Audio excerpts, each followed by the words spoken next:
हमारे आका शफीए माशर नबी मुनिस दिल शकिस्तगा राहत आशिका रहबर राह सालिका की जो बारगाह है वो बड़ी अजीम बारगाह है।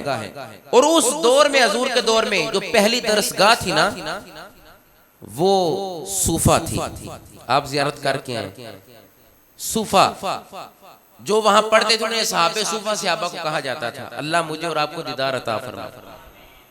असहाबे सूफा वो चबूतरा था जहां पर सहाबा के बार बैठकर नबी अलैहिस्सलाम से इल्मे कुरान सीखते, इल्मे हदीस सीखते, हिकमत की बातें सीखते, दरसो तदरीस उनका चलता रहा। तज़किये नफ्स हासिल करते मुस्तफ़ा अलैहिस्सलाम की बारगाह में बैठकर। पहला मदरसा सूफा वाला मदीना शरीफ था।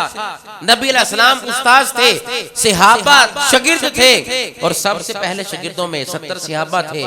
उनमें से जो ना फ्रंट लाइन पर एक हजरत अबू हुरैरा थे और दूसरे हजरत अनस रदियल्लाहु ताला अन्हुमा, दोनों शख्सियत थी। ये पहले शागिर्दों में हजूर के, हजूर उस्ताद थे, ये शागिर्द थे, हजूर सिखाते थे, ये सीखते थे, हजूर पीर थे, ये मुरीद थे, हजूर शेख थे, ये मुरीद थे। नबी अलैहिस्सलाम वहां सूफा पर बैठकर अपने सहाबा को का तज़किया नफ्स करते, इल्म हिकमत की बातें बताते, लबहाए मुबारक से जो हुक्म इरशाद फरमाते, हजरत अनस उसको कोट करते। हजरत अबू हुरैरा पहले शागिर्दों में हैं, वो कोट करके कहते आमन्ना वसद्दकना, सोने तुसा जो भी के हक क्या से सच क्या है। ये पहला मदरसा और पहले शागिर्द और पहला उस्ताद। अर रहमान अल्लमल कुरान, खुदा था ना, उसने मुस्तफा को सिखाया।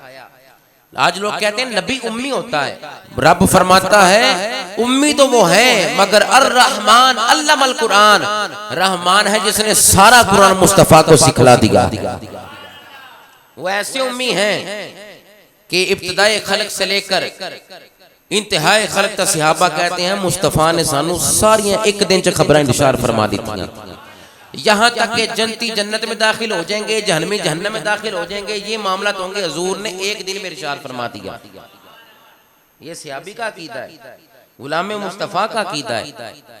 लिहाजा सुनो, मदारस दीनिया ये हमेशा आबाद रहेंगे। पहला मदरसा सूफा था और पहले शागिर्द असहाबे सूफा थे, सहाबा की जमात थी। उनमें पहले शागिर्द हजरत अबू हुरैरा और हजरत अनस रदियल्लाहु अन्हुमा थे। सुनो, दीनी मदारिस और मसाजिद ये इस्लाम के किले हैं और ये हिदायत के सरचश्मे हैं।